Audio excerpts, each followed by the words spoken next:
Live from the backstretch at historic Saratoga Race Course, this is Racing Across America with Seth Merrow.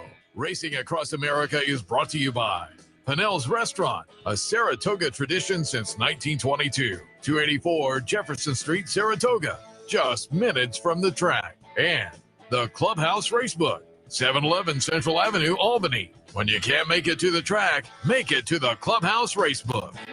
Also brought to you by Wizard Race and Sports.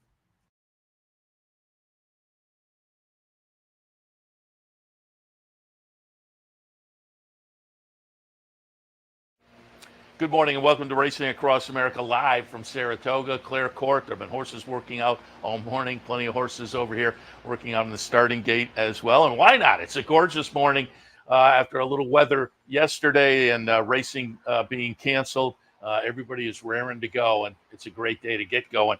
We'll get a little update on the card in just a minute. Coming up a little bit later on, Terry Finley from West Point Thoroughbreds. They have a big stakes weekend, big weekend overall coming up. They have some maidens as well, but we'll hit on some of the stakes runners that are coming up, not only this weekend, but looking forward. And Terry also has a runner in the Arlington Million tomorrow as well. So we'll talk about Terry and West Point in a few. A little bit later on, Mike Kane from the Thoroughbred Daily News. Mike and Tim Wilkin, our friends over there in the press box, doing coverage for Thoroughbred Daily News up here at Saratoga. And Mike's had a few interesting stories in the past week. I thought it'd be fun to get in and have him talk a little bit about. And he was also over at the Hall of Fame, which we really haven't touched on too much. So we'll get some of Mike's impression on this year's Hall of Fame inductions. If you were tuned in earlier, I updated you, but if you were tuned in earlier, I did say Andrew Offerman, Vice President of Racing and Operations, would be in today to just discuss the situation here over the weekend at Saratoga. He's a little under the weather, but ably assisted. Rob MacLennan. MacLennan comes in, Assistant Racing Secretary. Rob, appreciate your stopping by. Yeah, thanks for having me, and looking forward to a beautiful Saturday racing here at Saratoga. Yeah, it is a gorgeous day, which we were saying, maybe it all evens out if you put, the situation yesterday and match it up with a gorgeous sunny Saturday afternoon. As I say, maybe it evens out in the long run. Yeah, well, obviously didn't want what happened yesterday to happen, but the storm seemed to move a little faster, and we've now got a gorgeous Saturday afternoon with still some good racing, even if it is just on the dirt. Yeah, and talk a little bit about the moving parts that came into the weekend with the situation. The cancellation yesterday was kind of a late decision on Thursday. And again, it was the remnants of that storm that came up the coast. It affected Colonial Downs as well, and affected a lot of people down in the southern part of the country just in their day-to-day situation. But then the Saturday card was drawn. Saratoga Derby and the 4-Star Day were on the Saratoga card. Subsequently, those changes were made. Just talk about the moving parts and how that all happened. Yeah, lots of moving pieces, and the horses going back and forth with Colonial, too, with the Saratoga Derby. There's some of that going on. So it's one of those things where we drew the Saturday card last Sunday. Her Tropical Storm Debbie wasn't 100% sure where she was going. It was one of those things where mapping her out. By the time we got to Wednesday, we knew we were going to get some rainfall up here in the capital region, and it was going to be one of those things where how can we preserve these two grade ones, and how can we, for the best quality of the racing, try to get them to run on the turf. We had canceled the Saratoga Derby last week. We obviously wanted to run that race on the turf. It's an important race, an important 3-year-old race that is in its young infancy here with us that we're trying to develop. So to try to protect it, we contingently moved it to Sunday and allowed ourselves some flexibility. As the storm forecast moved forward and it got a little bit worse, we made the decision to both cancel Friday, as yesterday with the rain and the 4 o'clock hour was quite gnarly here at. That's what everybody says. I'm down in Boston Spa. Yeah. It wasn't that bad, but everybody says about 4 o'clock here, it really came down. Yeah, the rest of the afternoon or the rest of the morning yesterday wasn't too bad. That hour at 4 o'clock, we would have been in some real trouble. So we made the preemptive decision on Thursday to cancel Friday. We're going to bring a bunch of those races back, try to get those horses ran. The Union Avenue will come back for next Friday. And then we'll have the Saratoga Derby and the 4-Star Day we canceled yesterday, or canceled from today's card on Thursday, and move them to Sunday officially. So you will see those 2 races at the end of the card tomorrow. And then what we ended up having to do is to try to give our players as much as we could. Because of the way the Gaming Commission rules are written out, all of the multi-race wagers that touch the 2 canceled races today have to get canceled. And we had the same predicament last Saturday. we were tried to take a step forward to be a little bit more prepared for it. So we took a late pick 5 and a late pick 4 and have created a special event. If you're using Naira Bets or you're using any other ADW, Saratoga added pick 4 and pick 5 is a separate event. You can go find, there's 5 races in there, and they're races 7, 8, 9, 11, and 12 from today's card. And you can wager them. The first race in that sequence will have a pick 5, and then the second race has a pick 4 at our low 50% wager size. The pick 5 is 15% takeout. It's the same wager you would see on a normal Saturday here. So we tried to get something back to the players and the customers who were vocal about the fact that they wanted that late sequence, try to get them something together, even though it's going to be on the dirt. And we're going to do the same thing tomorrow as well. Tomorrow's card is going to stay intact. We're going to run 11 races. The wagering menu was tied to a 9-race card. So again, you'll have a Saratoga added late pick 4 and pick 5 that includes the 10th and 11th races. So the pick 5 starts in the 7th, pick 4 in the 8th, and they will tie in the Saratoga Derby and the 4-Star Dave if you have a real good opinion in there and want to tie them together. And again, if people don't understand, if you're playing on whatever ADW and you're playing on your computer, when you pull up the menu, as there is every day, one of the options is Saratoga. But to play these special bets, you're going to have to look. There'll be another option that will refer to the special bets as well, right there on the menu. Yeah, it'll be right there on the menu. Saratoga added pick 4 and pick 5 is how you'll see it in your ADW. So you'll be able to find it. It should be close. Most of them are sorted alphabetically. And you said, well, one of yesterday's stakes goes to next Saturday, and what the shipment goes to. Yes, so the Union Avenue is going to. We're entering for it this morning. Actually, it'll be run next Friday, and then the Evan Shipman is going to run next Sunday. So they'll both come back over the weekend, and you'll see those New York Red Stars as well. That's something we should note also. You kind of alluded to it with the drawing of the card. As a handicapper and a bettor, I love the fact that you guys draw out and you can get a real head start now. But that played into the 2 stakes being on today's card and eventually getting moved. A little bit, yeah. It's the way the industry's going. Like, so a lot of the racetracks have gone that way already. We were happy to do so. It makes a much more enjoyable experience for the players. We can produce content earlier. There's a lot of things that we can do sooner. People know what to expect. They know what they're coming to the track to see.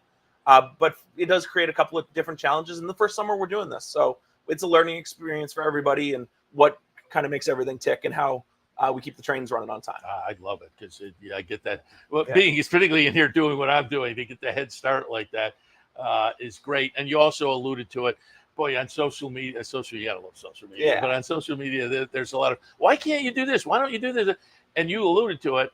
I don't think people realize that the Racing and Gaming Commission has a lot of say over. I mean, sometimes you can't turn on a dime. You have to get approval from the commission. Yeah, and there's rules and regulations we have to follow. A lot of it was on the technical side, too, of how do you get these wagers out? How do you get things created? How do you get them into the tech side of things where they're available to wager? So we worked through that process, and we're happy to be able to offer these 2 wagers today and the 2 wagers tomorrow.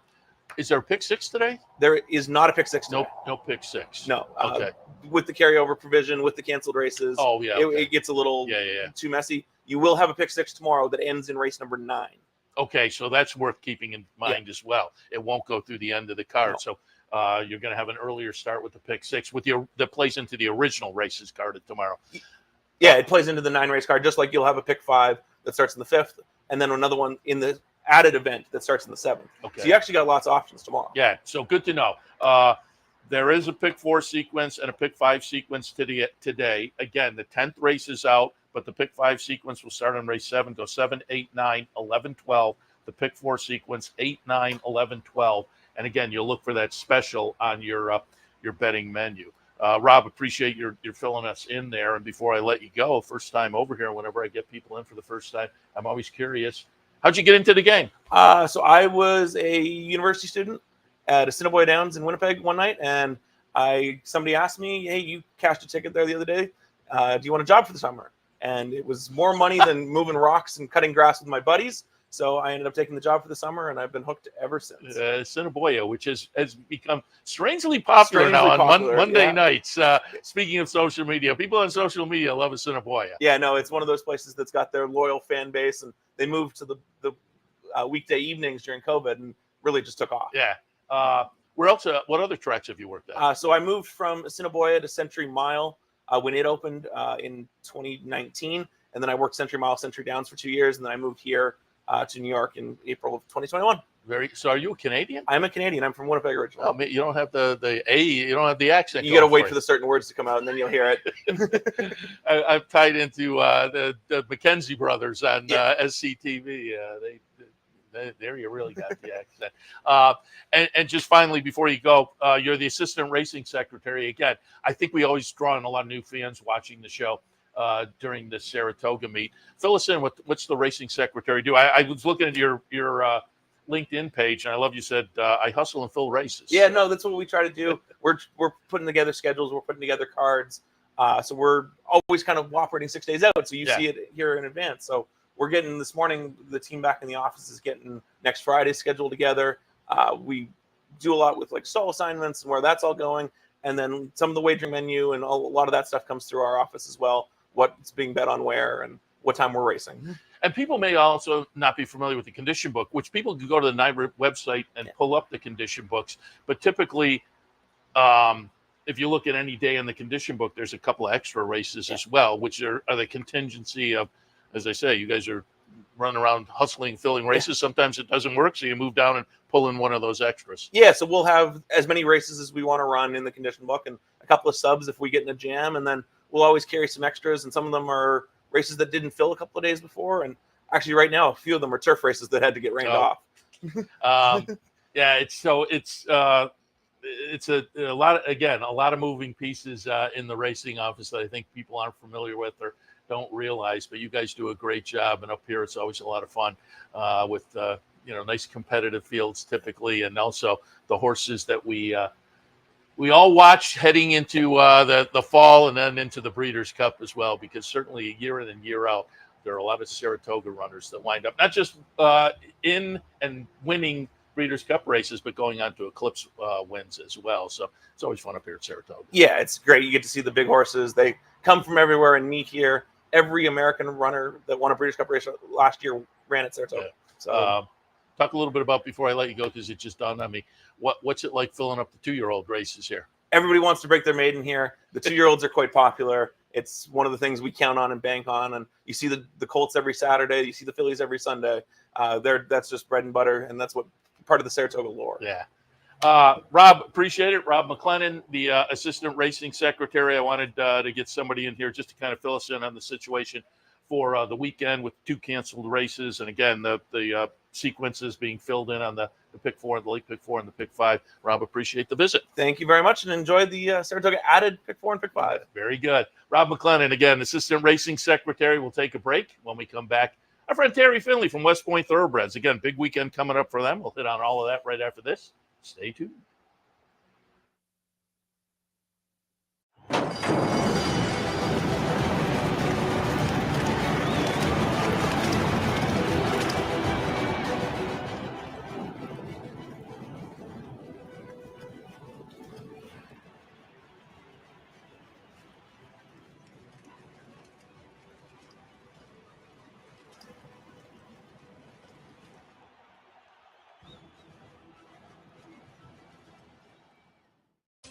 Capital OTB is now streaming live on Roku. The RTN Racing channel on Roku lets you watch OTB TV live through your Roku device or your Amazon Fire Stick, rather than being limited to computers and mobile devices, which means you can now watch OTB live wherever you are. Simply open Roku, scroll to find the RTN channel, then click on OTB TV. OTB TV on Roku. Try it now.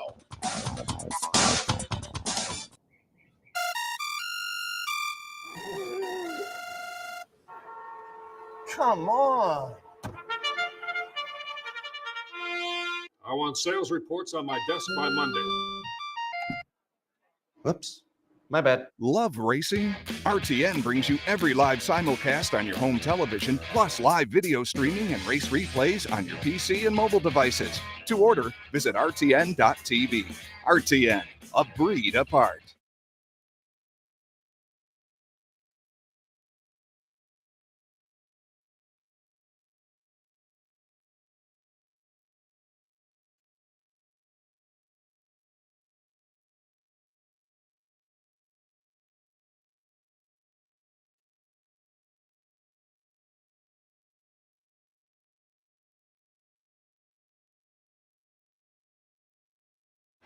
Welcome back to Racing Across America. Again, as promised before the break, joined now by our friend Terry Finley from West Point Thoroughbreds, who big weekend ahead. Terry, appreciate your visiting. Always great to be on the show. I was thinking, I don't know, this might be our 10th or, I don't know, like 11th year. So I know one thing, these years are going by too fast, but it's great to be in Saratoga, Seth. Well, was it last year or the year before you guys had the milestone win? 2 years ago. Was it? Yeah, we won 1,000. I think we're at like 1165 now. Yeah. So, but they're stats, right? I mean, it's all about people and especially about horses. And I'm sure every guest that comes on says, man, it's just so great to be up here in Saratoga. Yeah. This is a treasure in our industry, to say the least. And I always say it, we'll start with this because I want to get to some of the horses you have coming up, certainly. But whenever we get the partnerships in here, it's fun wherever you are. But in Saratoga, I think it's extra fun because I think it's far more of a social atmosphere than some of the other tracks. And I know you guys are always present here on the backstretch with your partners. And then I see you guys on the front side. When you have a horse running, there's always a group in the paddock and then standing watching the screen down by the new Jim Dandy bar. Thankfully, they kept the screen. But yeah, Saratoga just is a big part of the partnership experience. I think there might have been a boycott if they took away the big screen, because that's where we tell everybody to go when we run a horse. So it's good. And I said to somebody over the sale the other night, I mean, thank God for partnerships, and there are a lot of good partnerships. I see some of the younger people, that put together partnerships, and I just shake my head and I smile because they're doing good work and they're bringing people into the business. I shudder to think if what our industry would be if we didn't have people that came in through the partnerships across the board. And I've had a bunch of the partnership people in here already. Dan Collins from Bonaventure and the folks from America's Pastime. They're local guys from my home burg of Amsterdam right down the road. And I always tell people, if you're thinking, check out some of the websites because there's all different price points and there's all different kind of thought processes. And I will tell people to check out yours. And I think we have a graphic with the website address. You have one of the best websites for just learning about partnerships. And for partners, there's a lot of good information there. But even if you are a partner, you can keep up with your horses and where they're running, what the results are, and just some interesting, behind the scenes kind of things. Yeah, I think that's important. I think it's important. I mean, one of the things partnerships they offer is the ability to get inside baseball, if you will, and also to educate yourself and the people that you're in with. And that's a big part. And I think I see all the partnerships, that's something that they take very seriously, as they should, because people, it doesn't work to make an investment and then, the day before the race, get an email, oh, your horse is in. Like, that doesn't work anymore. So, and I'm glad to see everybody, we're part of it. It's about communication. It's about transparency. And it's about doing everything we can to try to win races the right way. And you make a great point. That's part of what I like about your website, especially for me doing something like this, because it gives me something to look forward to. But you have an entry page, but it's not only these horses are officially entered in the next 5 or 6 days, but you look ahead to here's where we anticipate this horse is going. Yeah, so I think that's an important part, right? To give people, especially up here, right? People want to come to Saratoga, so you give them as good of a heads up and a lead time as you can, right? Knowing that oftentimes either the races don't go or they come off the turf and you scratch. So all those things that we preface, the entries and the upcoming starters. So it takes a little while for people to realize, wait a second, I bought this horse, I paid for them for a year. Now you can't tell me exactly what day. Well, yes, but that's kind of the way. There are a lot of things that are out of our control. I think that's the other thing we try to tell people, and we give them a list of things that are really out of our control that we don't really have a say in. As exampled by yesterday. Yes, out of everybody's control. I'll also tout if people go to visit the website. You've now got the West Point Thoroughbred podcast with Jason and Joe. So that's a nice addition. We got a lot of media guys on the team, but anyway, they do a great job. And it's really a cool thing every Tuesday to see, I see people that are passionate about the industry and about the company, in particular about the horses, just sitting down and talking. Yeah. And, it's been a big hit, and those guys do a great job. Yeah. Joe was on earlier. Let's see if maybe we can get Jay in here as well. They're always a lot of fun. I talked to Tommy Bellhouse the other night because I did a little piece on the sale on Monday night. I ran around and got some video and talked to Joe Migliori about the bloodstock side of things. Todd Shimkus talked about how the sale affects the local community. Todd from the Saratoga County Chamber of Commerce. And then I caught up with John Stewart, too. That was fun. But I talked to Tommy, who clearly, I said, this sale clearly has a special place in the heart of West Point. And let's reminisce a little bit a few years back when you guys picked up Flightline right up here, 3 blocks down the street of Basic Tipton. I mean, 5 years ago, it was interesting because I had my first grandson on August 1st. So I shudder to think if our grandson was born, 4 or 5 days later, I'm not here at the sale. And we don't have Flightline, probably. But everything worked out. The serendipity of life. That's why it is. That's a good way to describe it. The serendipity of life is really a factor in the horse business at every turn. You didn't get anything. I know you were the underbidder on the big horse over here, but you didn't pick up anything else. We did. We bought a Raging Bull.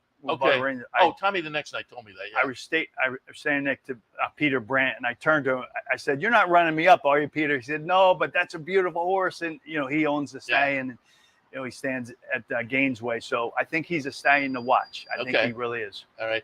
Raging Bull. You going to play in the New York bred sale? We are. Actually, I just got the short list, and we've always been a big fan of the New York bred program. And I know people, they support the program, and the breeders, they work so hard. You see them over at the sale, and obviously they don't have the khakis and the blue jackets on, but you can see that they're filled with pride with the product, i.e. The New York breds that they're putting out to go to market. And I really do. I love being over there with that group of people.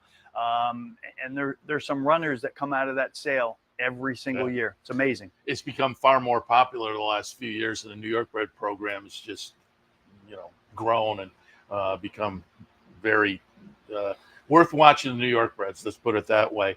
And if you didn't get a chance to go to the Monday, Tuesday sale this week, tomorrow night and Monday afternoon, you can go, and highly recommend. A lot of fun to just kind of see the action, be out in the backyard over there.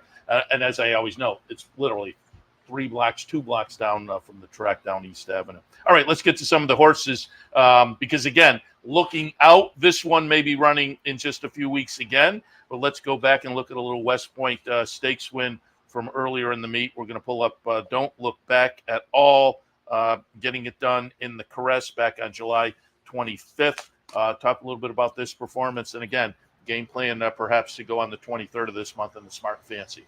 Yeah, I mean, you look at IRAD, the Clements obviously have done a fantastic job with this filly. And you look at IRAD, and there's a reason why people talk about him being as cool as a cucumber.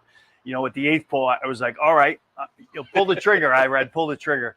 And he did at the perfect time. And, she's a Pennsylvania bred. She's by Peace and Justice. And we paid $150,000 for her. And I know some people were saying, I can't believe it. Look what Finley did now. He paid $150,000 for Peace and Justice, but a great group of partners. And I said, we talked about the big screen. I don't think I've ever been in front of the big screen with the kind of noise and the decibel level at the level it was as they turned for home. So it was a lot of fun. That was a day that I'll remember for a long time. Because as fans, we'd like our horse to be 10 lengths ahead. But for the excitement level, the chart margin here, neck, head, you get a late run like that. That's the kind that really gets the juices flowing. No question about it. And I will congratulate you on the 150,000 buy, but now 11 exacta finishes and 13 starts. Not bad. Yeah. I mean, you look at the Clement barn, and, we talk about it. I think Miguel and Christoph, I think they make each other better. They're constantly going back and forth. I know sometimes they argue a little bit, but actually, my daughter, we work together, and we argue once in a while. But I really do. I mean, they're such a great team, and they're a great pair. And there's, I think there's super things ahead for both of them. And again, Miguel's been with his father now for a while as the assistant over there, and they are a very good team, certainly. Let's take a look this afternoon in the Saratoga Special. This one going out for Dale Romans. Keep it easy. We're going to take a look at the Maiden Breaker back on June 27th. Keep it easy is going to be the number 11 horse here. Talk about this victory, career start number 2, a nice win down at Churchill, and then coming up to face off in the Saratoga Special this afternoon. Yeah, we always liked them. It came off of a good farm. Barry Berkelhammer in Ocala really liked this horse, and he's got some good horses on his farm every year. And so we were a little surprised he was a little flat in his first start. We thought he'd run better. We didn't think he deserved to be 24-1. And so we did make a little bit of money in his first start. Because the other $45 our other horse who is in today in the first race, Sandman, was 4-5 in the first start. So Sandman took all the money, but Keep It Easy just put everything together, and he's trained well up here. It's a really good group of 2-year-olds. As the Saratoga Special is every year. Like you get those horses that run 2 or 3 times, either they won the Tremont or they run well in the Tremont, and everybody's looking to see, they run well in the Saratoga Special, and then the options are plentiful as you get into the fall. That's what I said on the handicapping show this morning. This is the kind of 2-year-old stake you get at this time of year in the 21st century. They're 1, 2, 3 starts, and they've all been very good. So it's a little bit of a head scratcher, but coming out, you've proven a little something. And I think Keep It Easy is definitely a real player in here today. Let's take a look as well at tomorrow in the Saratoga Derby. Carson's Run in here, and we're going to pull up a replay of the Tail of the Cat back on June 23rd. Carson's Run will be the number 6 horse in here. Pretty easy victory down there. Now comes up from that Monmouth victory and lines up tomorrow. Again, the reschedule tomorrow afternoon in the Saratoga Derby. Talk a little bit about Carson's Run. Well, you say it's an easy victory. I didn't think it was going to be an easy victory at the far turn when the jock was really starting to pump on him and he wasn't going anywhere. But he's the kind of horse when he gets running and he really runs the turns extremely well. And he won up here. He's run well 2 times here. It's a great story. It was a classmate of mine, Carson's Run, or his son is Carson. He's got some issues, but they're all behind him. So there's a lot of good karma with this horse, and I do know he's run, or he's trained extremely well here. As Christoph says, today, in this race we'll find out if he's good enough. And it's a solid field, but I think he's gonna show up in a big way tomorrow. Lightly raced overall, and you mentioned last year broke the maiden in the career debut here at Saratoga, and then you went right into the with anticipation. He misses like that, and then you went up to Woodbine and tried the Grade 1 up there. You guys have been successful making that move and had success last year with Carson's Run. So it's going to be interesting to see. 3rd start of the season off the nice win down in Monmouth. So likely a player in that Saratoga Derby Invitational. Again, rescheduled for tomorrow afternoon. Have to talk also about Integration, who talk about a horse that likes the track. Integration certainly likes Colonial. 3 for 3. Started his career down there, breaking his maiden very successfully. Followed it up in the Virginia Derby and career start number 2. We're going to take a look at July 13th on Million Preview Day down at Colonial. Wins in a short field because they've had weather down there the whole season. They had weather just the day before here, so the race scratched down a little bit. They've had weather this weekend as well, so the Million will be tomorrow. But talk about your expectations on a Colonial for Integration. Yeah, well, I'll start by talking about Kendrick. He rode this horse, this colt. He won the Virginia Derby, and then a good decision was made to go a different direction in the Pegasus. And I know it didn't. It was a tough deal, and I know, but I got to give it to Kendrick. He's handled himself extremely well, and he was always positive. After he always is. always, and like I've sent him several notes. I said, you are an example of the way a jock should react. Right? We all get fired, but the fact that he stayed in the game, and he was very positive. He was always back to Shug's barn, and he got back on. And these two kind of have the mojo together. So I do want to say congratulations, and I want to send kudos out to Kendrick. Obviously, a very well-bred colt. The litmus test is in the Arlington Million.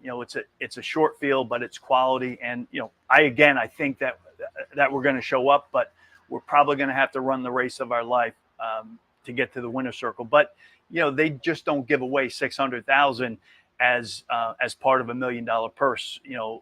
If you just show up, so you got to earn that $600,000. Been working down at Fair Hill, and again had that million preview win to go 3 for 3 at Colonial. But yeah, Todd has Talk of the Nation. Charlie Appleby has Nation's Pride. So it's a short field, but it's a quality field. But again, on the horse for a course angle, I think you guys are right in the thick of things down there. I was trying to put those other horses out of my mind, but thanks for bringing them up. I tell you what, friends like you, Seth, if I hear Charlie Appleby's name again, like my head's going to explode. Man, they come with the goods every time, and I give them a lot of credit. But the nice thing is, I think he has to be looking at the form and worrying about you. I hope so.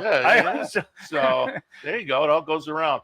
I also wanted to pull up because, again, and I had Cherie DeVoe in here earlier. It was fun. We had her actually a couple of times. We had her Sunday with when I'm in with Steve Bick, but I had her and David and Gordo in one day, and that was a fun interview with both of them. Yeah. But I brought up Vava, and you guys have to be thrilled. A horse like that, you've had a lot of great horses, certainly Flightline topping the list, but man, she is just really a nice special horse for a partnership dog. I'm gonna go back and look at the Chicago, June 22nd. This is going to be Vava number 3. And when I had Cherie in, and again, looking at your website, it looks like potentially the ballerina head. Yeah. I'll send kudos out to Cherie and to David. Like, I think back to a year ago, she was going to be 4 or 5 to 1 in the test. Right. And she's just getting started. She's trained for a couple of years, but she's just getting started. So I think a good portion of other trainers would have tried to run her in the test. Right. Instead, she takes her to Charlestown, and she's 4 to 5 in the Phillies Classic down there.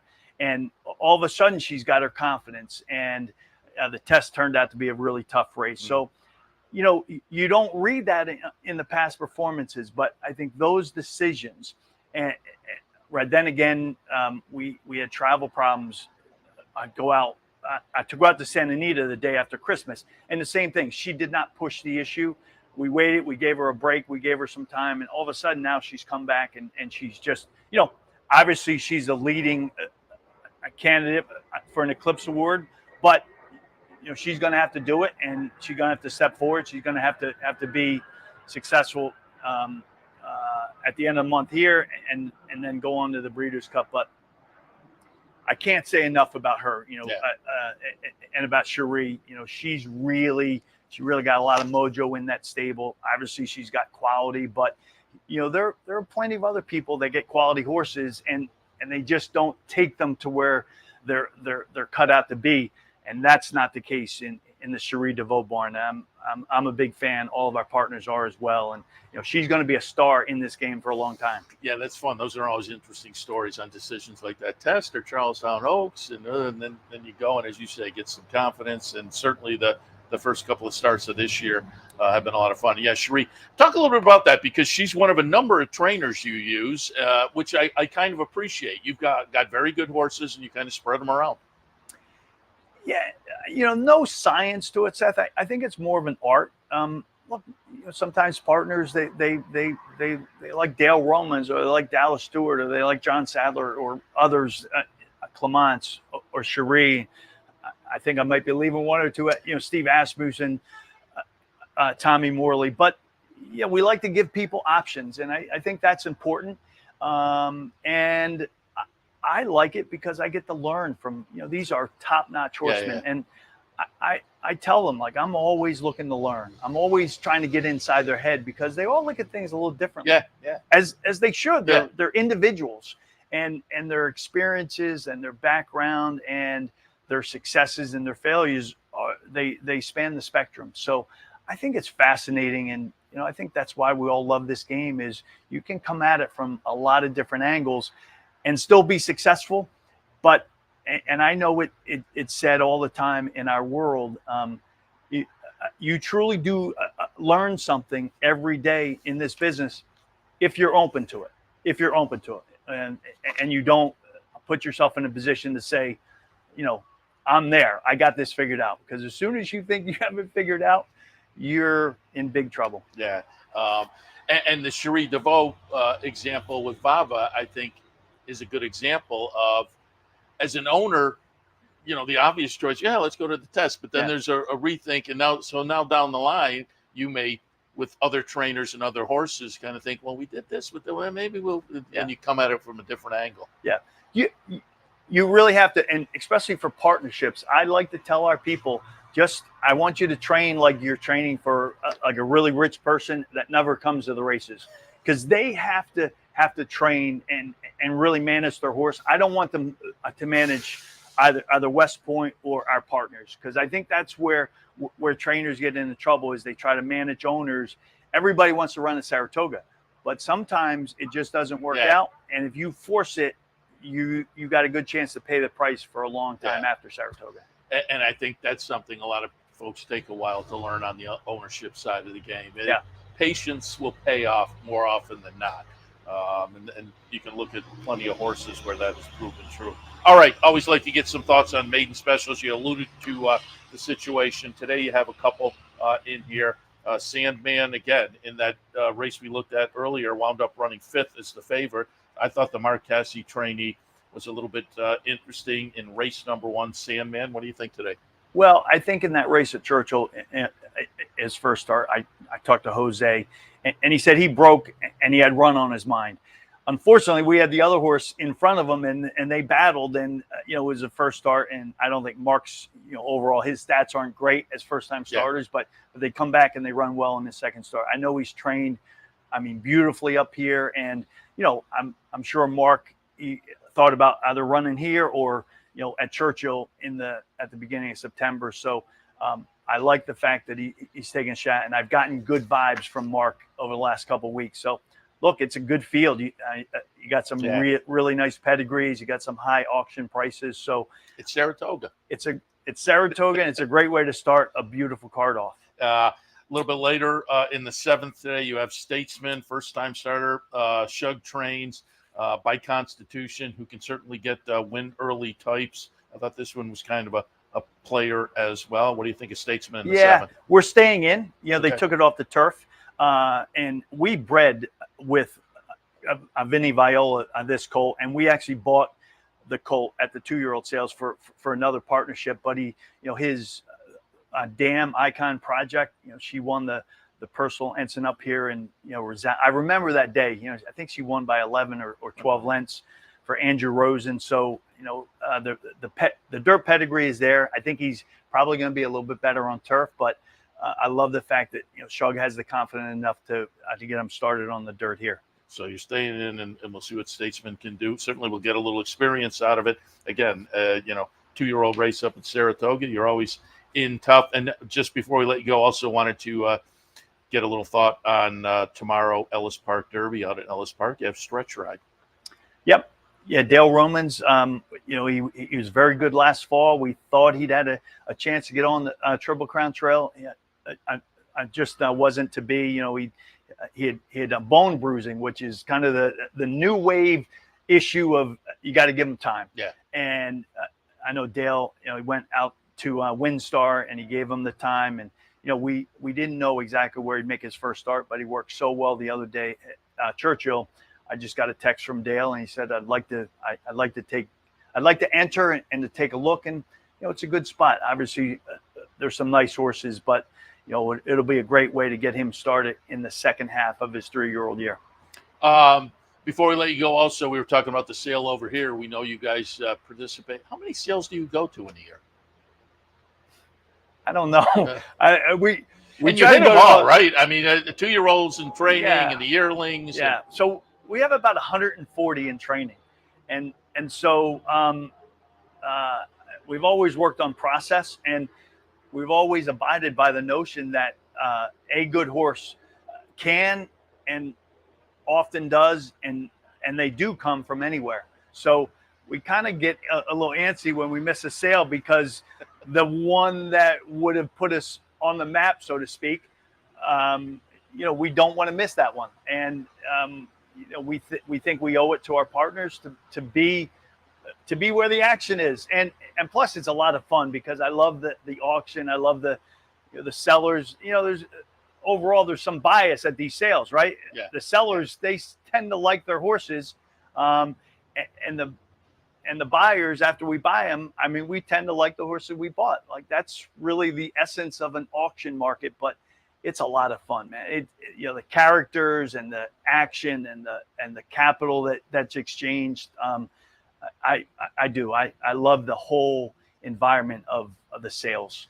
And for folks who don't know, and again, I always like to kind of fill in people on the background, because, as I say, we get new fans in here who maybe aren't familiar with the game.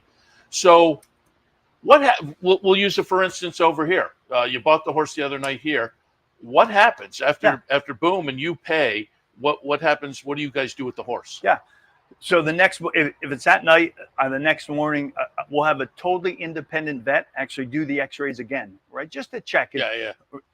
There was something missed, and then we put that colt on a van, and he went to Dr. Eisman's place in Ocala, Florida, and they'll just turn him out, and they'll give him a break for probably about 45 days until the September horses actually join up with the Saratoga horses.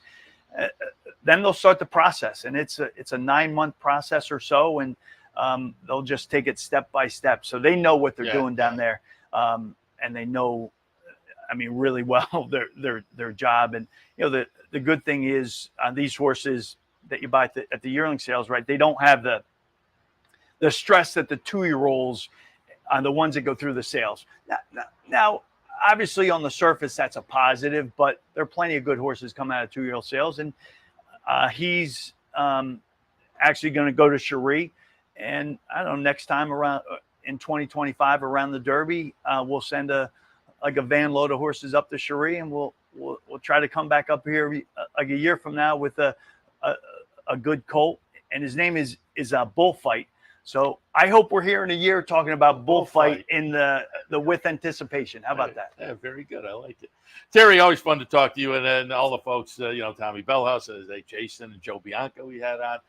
The team's always a lot of fun to talk to. It's always fun to stand by the big screen and watch the West Point folks rooting their horse home. I'll catch up with you for the entries over the weekend as well, and be rooting right along with you.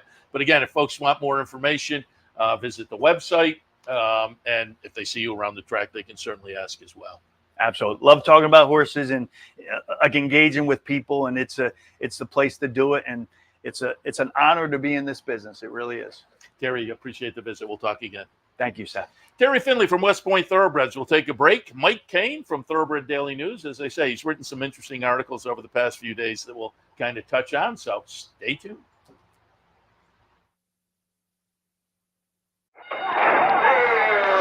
Why just watch the races when you can be in the middle of the action? For nearly 20 years, Bonaventure Stables' share-based ownership program has made thoroughbred ownership affordable for the everyday fan. Ownerships of 5 and 10% are now available on a nice selection of horses. As a partial owner with Bonaventure Stables, you'll enjoy all the benefits afforded every owner. Visit with your horse in the private stable area. Greet the trainers and jockeys in the paddock. And when your horse wins, savor the moment in the winner's circle at Saratoga, Belmont, Aqueduct, or wherever you bring home the prize. Based in historic Saratoga Springs, Bonaventure Stables has been training winners and creating memories since 2005. Learn more, see available horses, and meet our team at bonaventurestables.com.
Welcome back on a gorgeous Saratoga morning. As promised before the break, joined now by our friend Mike Kane. He and Tim Wilkin doing some Saratoga coverage for TDN, the Thoroughbred Daily News. And Mike's written some fun stories over the past week or so I thought we'd touch on. Mike, good morning. Good morning. Nice to be back. Happy to have you here. And we'll start out with, and I said at the top of the show, I didn't really cover we mentioned it. We had Brian Boyer in. But I haven't really talked about the inductions, the Hall of Fame inductions. And I pulled up a little video. I will alert people if you go to the Fasig-Tipton website, they have the whole ceremony there. But I pulled up a little video. It's always fun. They start the day with the Hall of Famers who are in the building. But Joel Rosario was a winner this year. Winner was elected to the Hall of Fame. Gunrunner Justify. Then the historical entrants, Abe Hawkins, Aristides, LeCompte, and Joe Hirsch. Was elected as well, and I found it funny that when I watched the ceremony, I'm still a big Jets fan, but I was a Jets fan because of Joe Namath. Joe Namath was on tape with the Joe Hirsch introduction. But fill us in. You were over there. You covered it for the TDN. What was the induction ceremony like this year? Well, I have to say the Joe Namath thing was very cool, and I'm not on the inside there, so none of us, I think, knew that this was happening, but we all knew that Joe Hirsch and Joe Namath were roommates when Joe Namath came out of Alabama and came to the Jets in the 1960s. And I think it was Sonny Werblin was the Jets owner. I think that's a great scenario. And he had a connection with Joe Hirsch from horse racing, and boom, there we go. He asked him to kind of look after his young star. It just seems like such an odd combo. I'm not sure the difference in ages, but Joe Hirsch was definitely quite a bit older than Joe Namath at that point. And seems, because you always see Joe Hirsch in the suit, so he seems a little more staid than Namath in those days. Yeah. That's someone brought it up there during the ceremony. This must be the origins of the Odd Couple. But it thrived, and those guys stayed friends. And Joe Hirsch I got to know him pretty well in his latter years and through up here. He'd always have a little twinkle in his eye when he'd talk about Joe Namath and some of the stuff that would happen back in those days. I'm trying to think. By the time I started being regular in the press box, I don't think he was here anymore. So I never got a chance. Press box now named after him, and I think press box somewhere else. You might have written the press box Churchill. Of course, it's not that press box anymore. Oh well, yeah, you're right. They turned it into it was a media center. It was unbelievable when they did that first big rehab. But now. I haven't been to the Derby in a couple of years, but the press can't see the track from where they work now, where they used to be able to. But he was a huge guy.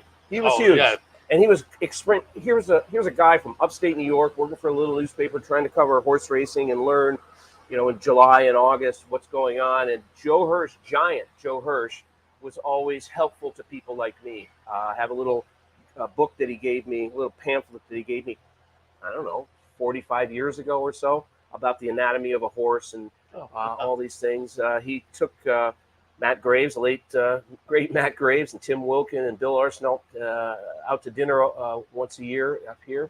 I eventually got included in that group, so I have fond memories of Joe. He was good to a lot of people. Wilkin and company, all associated with the Times-Union. You were with the Daily Gazette for many years and covered horse racing as part of your beat. Just before we move on, anything else stand out at the Hall of Fame? With the historical horses, there seem to be a lot of fun stories. Abe Hawkins as well, and Joel Rosario, certainly a popular winner. Yeah, I kind of got off the track on that. The nice thing about it is, and it's been in place for a while, but the Hall of Fame rules changed. Now, when I was there in the 05 to 09 time period, it was one trainer, one jockey, one male horse, one female horse. In theory, that was okay because it guaranteed that they were going to have people to induct and horses to induct every year, which was, I think, their fear. Yeah. Dick Hamilton, who was a retired steward, who was my pal and kind of the guy that got me going at the Hall of Fame, and I were arguing that they needed a different policy on because sometimes we felt like, there could be a trainer that might get in that maybe under different circumstances, but they had to induct, or jockey, you can take your pick, but there had to be somebody. So it seemed like they were pushing it in. After I was gone, they did change the rules to what it currently is now, where they have a nominating committee that sends out to voters this year, I think it was 17 candidates you can vote on. So you could have one jockey. We had no trainers this year that went in the contemporary division. Fine. That's what the voters felt. In the old days, it would have been somebody would have gone in, or some jockey would have gone in. Maybe that wasn't the right way. But the nice thing is we didn't have to decide whether Gunrunner or Justify was going to go in. They both went in. Did they deserve to both go in? Yeah, sure. So the policy that's been in effect is, and like I said, since probably 2011, I think they changed it. That's the good thing. And the deserving ones get in right away, and there's not a big backlog in certain divisions like that. And that's more what stood out to me. I mean, you mentioned somebody might get in because they had to get in, and maybe they were bored. But to me, it was always more, well, both of these trainers should get in this year. And if one of them doesn't get in now, it gets a little tougher maybe. And so that's where I think it benefits, where if there are two deserving trainers or two deserving jockeys or more, they get in. Yeah, it's great. That's the right policy. And I'm glad that the trustees decided to make that move, a dozen years or so ago. It's the right thing. We get the right classes. And some years, maybe it's just not a strong group of nominees, and somebody might just be one that goes in. So be it. Yeah. As Dick Hamilton used to say, it's not a Hall of Fame of good guys. It's a Hall of Fame. It's the best of the best. And that's what you got to keep in mind. And if folks that haven't been, mark it on your calendar for next year. It's open to the public down at the Facing-Tipton Pavilion, which was a good move they made down there. Nice production. Tom Durkin hosts. There are pre-recorded segments leading into all of the inductees. And as I say, if you go to the Facing-Tipton website, they recorded the whole ceremony this year, so you can go back and watch, and it's certainly worth a watch. Oh, if you're a racing fan and you're around here, or you're going to make a trip to Saratoga next summer, figure out when the Hall of Fame is on that first Friday of August generally, and go. Because it's a feel good. That really opening is a lot of fun too, when they're all lined up there. All the Hall of Famers who show up that morning are all there. I'm going to blow my own horn on this. When I started there in 2005, up to that point, they just had the Hall of Famers stand up in the section. And I suggested, why don't we bring them up? And that's when it started. And it's I'm happy that they did it, that somebody said, yeah, that's a good idea. Yeah.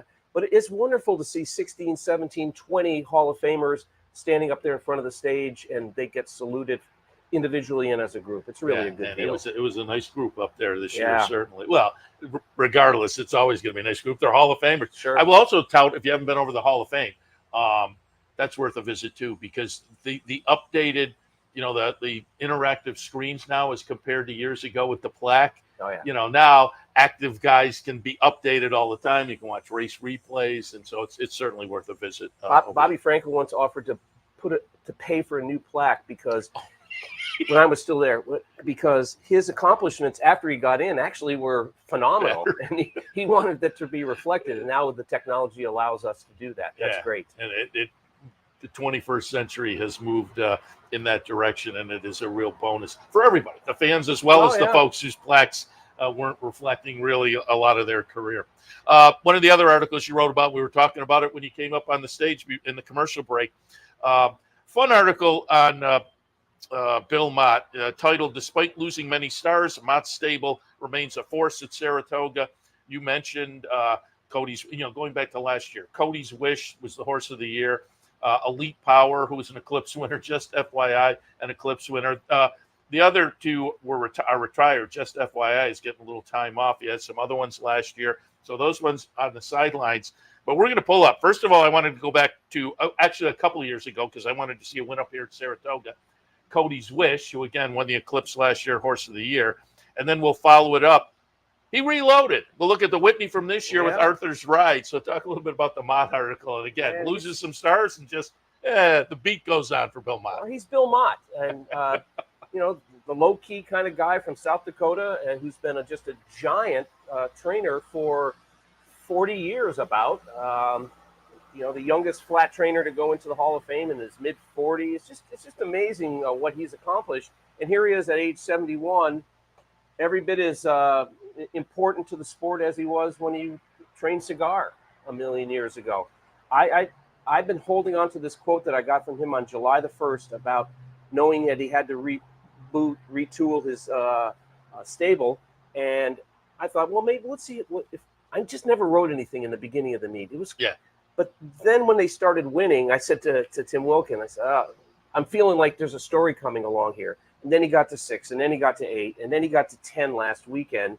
And I said, I'm going to pull out these old quotes, and I'm going to get the fresh ones from him, which he provided on Wednesday. Then he won 2 races. So I was telling you, I'm writing this story, and normally, you're like, you're not cheering in the press box type of thing, but I'm writing this story about him, and he has 2 starters in on Wednesday, and they both win. Was I happy about that? Yeah, it made my story a little stronger. Yeah, I liked it. But he's got 12 wins from 50 runners, I think it is, and he's got another grade one that he had never won before here. Oh, he never won the Whitney? He never won the Whitney. Oh, did he win a race on his birthday this year? It was on Monday. Oh, okay. There's no racing. And the reason I always remember that is it's our wedding anniversary, July 29th. So I never forget Bill Mott's birthday. Very good. Yeah, and for folks who aren't familiar, that the last few years, I'm not sure how strong, but for a while it was kind of a tradition. Oh yeah, definitely last year he won on his birthday. But we knuckleheads here keep track of Bill Mott's birthday record. Why not? Yeah, absolutely. Because again, a fun tie into Saratoga, which is full of the kind of the fun storylines. I wanted to pull up this article too because I found it intriguing, and when I talked to you in the press box the other day, I really enjoyed the start to the story. It's the title is Hall of Fame ought to take another look at Gulch, and you start the story saying I was working on a story about the Grade 1 Met Mile for the TDN. And my first question was, what year did 2-time Met Mile winner go into the Hall of Fame? And my second question was, how could Gulch, who won 7 Grade 1 races, not be in the Hall of Fame? And you go through and make the case, and I'm going to pull up one of those Met Mile victories. We have the video from 1988. Gulch is going to be the 1A on the rail and get the second of his 2 Met Mile victories. The first one was at a 3-year-old. But, yeah, I pulled up the Gulch record. And 32 starts, 13 wins, 8 seconds, 4 thirds, $3 million in earnings. So maybe the Hall ought to start taking a look at Gulch. I think, as I mentioned in the article, the Historic Review Committee people are in a phase right now where they just looked in the pre-1900s at candidates, and now they're doing a 1900 to 1959 review.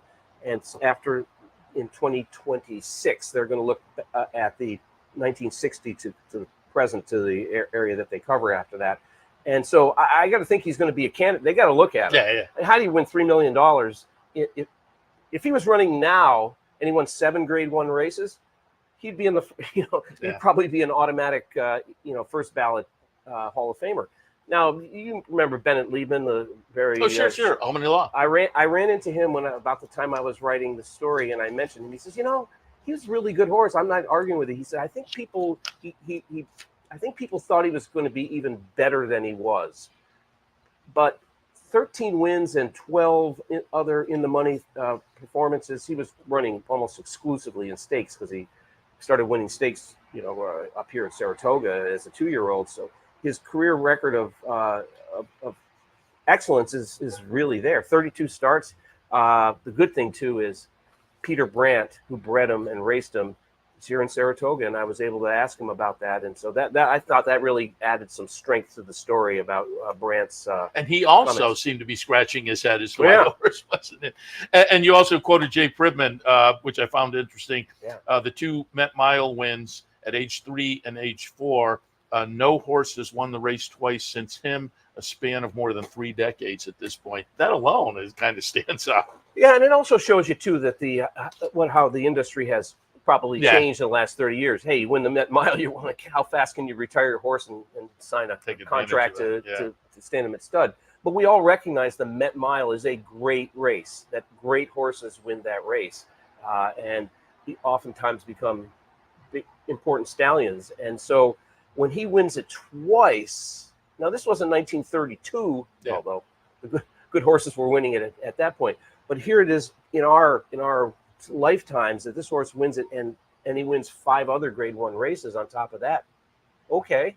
And wins it as a 3-year-old is also notable. That was a point that Jay had made to me too, that you think he ran in the Derby, the Preakness, the Met Mile, and the Belmont. Not, horses were doing that in that day and age. Can you imagine somebody doing that? Well, they couldn't do it now because the Met Mile and the Belmont are run on the same day. But he ran 4 Grade 1 races in a span of 5 weeks. Oh, I hadn't even really picked up on that. Yeah, and the one he won, the Derby, of course, the Derby, the Preakness, the Met Mile, the Belmont, then goes on to the Whitney and the Travers. And the horses in that class of his full year were, there was a strong group of horses in there. Ali Sheba's, some pretty important horses as we come to recognize. Yeah. So I just thought it was. And I rarely write in the first person. When I was a columnist at the Gazette, you'd write, I think this and I think that. But I kind of thought this is a good entree into that story. What year did he get into the Hall of Fame? And then why isn't he in the Hall of Fame? That kind of get your attention right away. No, I like it. That's the key. Again, maybe, now you got me thinking as a voter myself. So we'll see next year. And also, I wanted to touch on one of the things you're doing up here at Saratoga. Again, you and Tim Wilkin, Tim does notes and other things. You guys bounce around the backstretch and whatnot. But you're covering some of the 2-year-old races, which are so important up here. You wrote about Ferocious the other day. We're going to take a look at that August 3rd maiden special. Ferocious is going to be the number 1 horse, 96 buyer figure. And again, you're doing a good job of covering the 2-year-old races. Talk a little bit about Ferocious. Well, he really did live up to his name here, didn't he?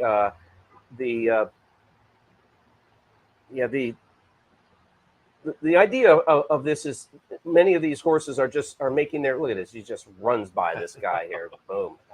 It was kind of a perfect setup for him, and he delivered. It was kind of what exactly they had hoped for. It's any owner would hope for with the 2-year-old that they're running out there. But the beauty of what Sue Finley, who's the CEO of CDN, started doing is in their paper, they were covering the major 2-year-old races from in-house. And last year at the end of the meet, we started doing them. If they were being run here, we would go down and do them. I have to tell you, I wasn't a big fan of doing those. Oh, geez, I've got to go down and ask about a horse that's run exactly one time. And, if you end up with a Mike Maker type trainer who's not the most quotable guy, you could be trying to make a story out of not a lot of content to deal with. But these stories have turned out to be very interesting in my experience, and Tim and I are enjoying doing it. And Sue wanted us to start at the beginning of the meet, and we've done every 2-year-old open race. And now we have a pretty good collection of horses that people were able to read about as their first time out. Why did and One More Time was the horse that won on for Live Oak Plantation the other day. They went to $750,000 for this horse. The obvious question is, what'd you like? And of course, Mark Cassidy was able to talk about that. But the idea, and also gave us the name. It was One More Bid, and One More Time was where the name came from, because from the bidding. Yeah, he was sitting next to Charlotte Weber, right? Yeah. And how should we do it? Yeah, and One More Time. Yeah, and she said, well, what do you think? And he said, and One More Time. And they ended up getting her.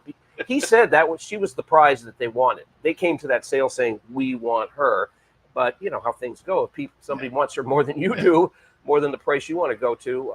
But I think these stories have been quite interesting, and proves once again I was wrong. You know? Well, the 2-year-olds are so important up here every year, and then typically you'll get at least 2 or 3 that come out and prove to be something as we head into the end of the year, if not into next year. And a ferocious chart margin, just under 8th lengths. Yeah, he won us. Romero Restrepo too. Yeah, and so it was such a cool thing because those guys had, who knew them when they went out and bought Mage? You know, they overextended really. They didn't have the money. He and Delgado Jr. went to that sale in Maryland, bought the horse because they loved the horse, and then had to figure out, okay, how are we going to get the money to pay for this horse? And got Commonwealth and some other investors in. Great story. This year, of course, they have a little more credibility, and they go to, what was it, 1.2 million for that horse? And he looked like a horse that might be worth 1.2 million. They got something. He's also now going overseas and buying horses. And he's great for the sport, Ramiro. Have you had him on here? Yeah, I got to get him back in again this year. Yeah, he's fun. He's knowledgeable. He's a very outgoing, well-spoken guy. He you know, you can feel the energy when he's talking about his horses and about the sport. Yeah, I totally agree. And one more time was my dark horse play of the day that day at 6-1. Went off as the favorite. I happy he won, but we took a little shot with the price there. But again, a fun story as well. And the 2-year-old coverage you guys are doing very good, as well as the rest of the Saratoga coverage. You can catch TDN online for Mike's coverage, Tim Wilkins' coverage, plenty of other horse racing coverage as well. But the Thoroughbred Daily News, if you haven't already, check it out. Yeah, people who the guy that does my taxes is a racing fan. He knew nothing about Thoroughbred Daily News a year or two ago, and I kind of turned him on to that. Well, what's not to like? They got more content than you can possibly sit there and read, and not from America but all around the world. It's they have a pretty impressive business model, I'd say. Yeah, their podcast is very good too. Now it's Randy Moss is on the podcast, and they always do a great job there also. Sue runs a good company. I think I told you the other day, she's the best editor I've ever worked for, and so for folks who aren't familiar, Sue Finley, as you mentioned, and that's where I met her years ago too. She used to work for Naira years and years ago as an intern from New York University in the press box. So, you know, maybe she was 20 years old at the time. That was just a few years ago. Doing a great job with TDN, as are you, Mike. We appreciate it. As I said at the top, I wanted to get you in to talk about some of the stories you've done recently, which are a lot of fun. You can pick up more on those stories by going to TDN and searching them out. But going forward, plenty of content from Mike Kane to come up. You're headed down to Kentucky Downs at the end of the weekend? Yes, I'm going to be. Our friend Jenny Reese is the PR director there. In 2021, she hired me to come down and work on her media team. Our younger daughter got married in 2022, so Tim Wilkin went down. 2023, she had both of us there, so and then we're both going to be down there. So it's Saratoga to Kentucky Downs. A little different vibe there, but it's I was going to say, cool fill me place. Before we let you go. Just fill me in, because looking at Kentucky Downs, you know, I just see the picture. I'd love to go down and visit, but it looks like it is just a completely different from any racetrack kind of a vibe. I've been in plenty of racetracks in America and a couple in Europe. You look out, it's just this gigantic field with a fence around it, and that rolls up. You know, it's kind of flat in this, and it goes on this big turnaround here, and then they run up the hill, and then they come down off the hill, like a big pork chop kind of thing. It's not quite an oval, and you know, it's great. The purses are unbelievable. So of course they're drawing some pretty serious horses now, because if you're a horseman and an owner, you can't ignore these guys if you've got a turf horse. And it feels like a country fair type of thing. There's not a huge grandstand. People are out against the fence, and it's pretty interesting. Yeah. I like it. I'm going back. I got to get down myself. And when you go down, say hello to Jenny. We usually have her by phone. She hasn't been up here in a few years, though. And we'd usually have her plugged in. For folks who aren't familiar, horse racing columnist for the Louisville Courier-Journal for years, but now she's more tied in with the Kentucky HBPA and does a lot of work for them. Puts out some nice videos and whatnot. We miss Jenny. Tell her we miss her up here. I will. Yeah, she's a Hall of Famer. She was one of the early ones that went into the Joe Hirsch. Deservedly. She's unbelievable. She's knowledgeable, and you'd be hard pressed to find somebody with more energy and enthusiasm than she has. Well, I tell the guys in the control room all the time, I have a handful of guests that are my favorite guests. You say hello to Jenny, and we're off to the race. I got 20 or 25 minutes down. So she's absolutely one of my favorite guests. Yeah. Mike, we appreciate you're great, too, with the TDN coverage up here at Saratoga. We appreciate the visit and look forward to the coverage the rest of the meet. Anytime. See you later. Mike Kane from Thoroughbred Daily News will wrap it up for this edition of Racing Across America. Let me remind you that today at the Clubhouse Racebook King of the Hill contest, go down, have a little extra fun, maybe win a little extra dough with the King of the Hill contest. Bounty bet is today. The bounty bet is always the late pick 5 at Saratoga. That'll be this sequence that has now been added. It's race 7, race 8, race 9, race 11, race 12. Late pick 5 at Saratoga. Again, with the 10th race out, your betting menu, you will look for the special Saratoga. There's a late pick 4 and a late pick 5 that exclude the canceled 10th, but have the other sequence in there. So there are pick 4s and pick 5s at the end of the card, but you'll have to look for the special on the menu. And the bounty today is that late pick 5. Tomorrow, it's a pick 3 bankroll. Again, entries are still open until tomorrow at about noontime, when we will select the team. So go to capitalotb.com, click on the promotions link, look for the Pick 3 Bankroll logo. Click on that, and you'll find an entry form there. All right. I guess that covers all the news and info you need to know for this afternoon. One of the things you need to know, gorgeous day up here. If you'd like to come up, you will enjoy a great Saturday with sun, perfect temperatures, little breeze, some nice racing coming up. Don't forget the air off the turf, however, today, but we'll see how that plays out. Otherwise, back in here tomorrow morning, 9 a.m. handicapper support, 10 a.m. loose on the lead, and I believe our man Steve Bick is still in town. He was planning to go to Colonial, but then with their weather issues, I think he stuck around. So I expect Mr. Bick to be in tomorrow on loose on the lead at 10. So we'll see you then. Turn your love of racing into savings with equine discounts through the NTRA. Purchase through equine discounts and receive great savings on well-known brands like John Deere, Sherwin-Williams, Big Ass Fans, Farmers Insurance, and Office Depot. Join thousands of other equine members and support companies that give back to the sport we all love. Call 866-678-4289 or visit equinediscounts.com to start saving today. Want to get your career in horse racing off to a fast start? Well, the University of Arizona's Racetrack Industry Program is your winning ticket. The Racetrack Industry Program has served as a springboard to some of the industry's most successful individuals, with a proven track record of job placement right out of college. If you want to earn a degree in the exciting horse racing industry, the Racetrack Industry Program can put you in the winner's circle. What if there was a way to become a better horse player, to have a better knowledge of the game, to be more successful? What if there were a way to take what you've learned, what you know, and make better decisions, better choices? In horse racing, knowledge is a powerful tool. Race results and replays, past performances and live streaming, wagering from all your digital devices. Capital OTB. Become a better horse player.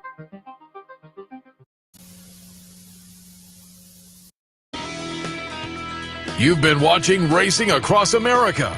Racing Across America has been brought to you by Pinnell's Restaurant, a Saratoga tradition since 1922. 284 Jefferson Street, Saratoga, just minutes from the track. And the Clubhouse Racebook, 711 Central Avenue, Albany. When you can't make it to the track, make it to the Clubhouse Racebook. Also brought to you by Wizard Race and Sports. A very valid question, because no one else in here has really run all that fast.